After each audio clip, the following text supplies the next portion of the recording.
At 8 years old, Ben Carson watched someone close to him die because of violence, and that moment forced him to ask a big question: will this be my life too? In this chapter, we see how fear, faith, and one believing mother redirected the future of her son. Hey everyone, welcome back to my channel. If this is your first time here, I am Dr. B, and yes, I am reading for you. Today we are continuing our journey through You Have a Brain by Ben Carson, MD. In the last video, we looked at something really powerful. How Ben's mom, Sonia Carson, kept telling her sons one simple sentence: you have a brain.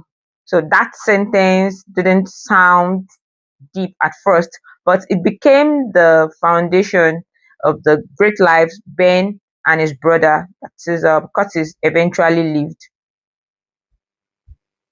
Today, let's talk about chapter 3, and which is titled Gone. And honestly, this chapter is heavy and it is also hopeful. So I need you to stick with me. In this chapter, Ben tells us about the rough background he and his brother, that Curtis, grew up in. Their parents separated because their father had another family somewhere else. So Sonia said, that is the mother, she made a tough decision because she couldn't live in a bigamist marriage. The man chose the other family, and suddenly life became very hard for Ben's mom and his sons. Money was tight, bills were piling up. So Ben's mom had to work 2 jobs just to keep food on the table. And eventually, she realized that she couldn't cope financially anymore. So she had to move Ben and Curtis to live with her older sister in Boston.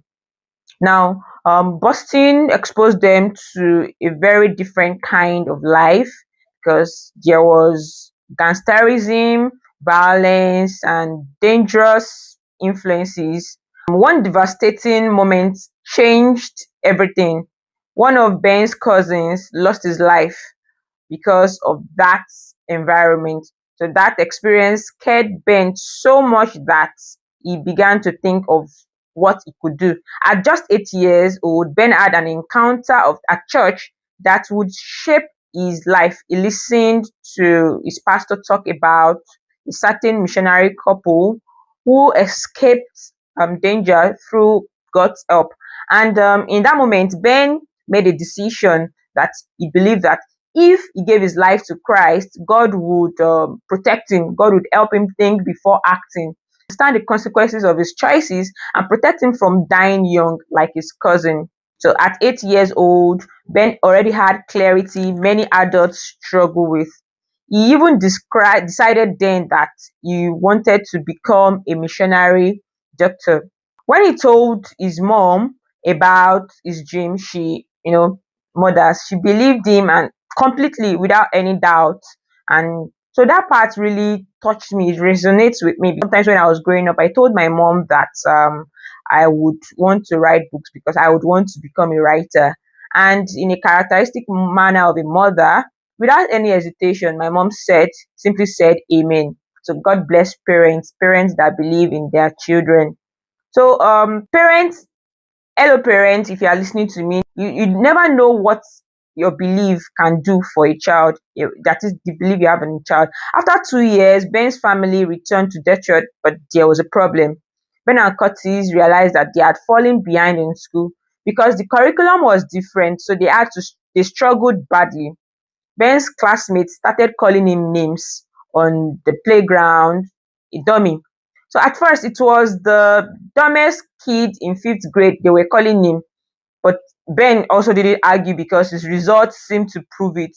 Then it became the dumbest kid in the whole world. You can just imagine that, from graduating from the dumbest kid in the whole world, being called the dumbest kid in the whole world. So even Ben thought, surely there must be someone that is dumber than me. But that same afternoon, his teacher gave them a math quiz and Ben scored zero, like zero.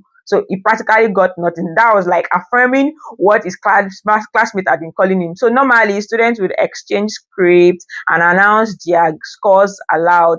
So Ben tried to protect himself by mumbling his score when his teacher called his name. The teacher, was beginning to get impressed because she said she thought that 9 was a very good mark. So she was already praising Ben for trying. Then the girl who marked Ben's paper shouted, "He scored 0." So you can just imagine the whole class burst into laughter. Imagine that embarrassment. By mid-semester, when Ben and Curtis submitted their report cards, their mom finally realized how bad things had gone. So it was then she said something. She decided that something had to change. She always said that God gave you an amazing brain and He wants you to use it. So let me say that to you also. God gave you an amazing brain and He wants you to use it. So that night, Sonia Cassie went to bed with one intention: to ask God what she needed to do to help her children, that is Ben and Curtis, succeed. And that decision, it became a turning point in their lives because they became readers. And with that, we've come to the end of chapter 3. Thank you so much for sticking with me this far. I hope you are picking lessons from this book, not just stories. Now, I want to hear from you. What is one major thing you have learned so far from You Have a Brain? Drop it in the comment section.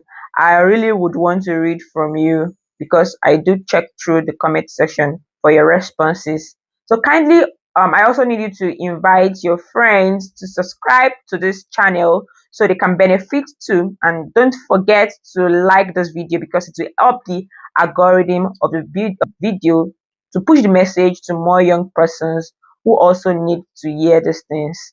Until next chapter, that is chapter 4. Remember, you have a brain and it is powerful. See you. Bye.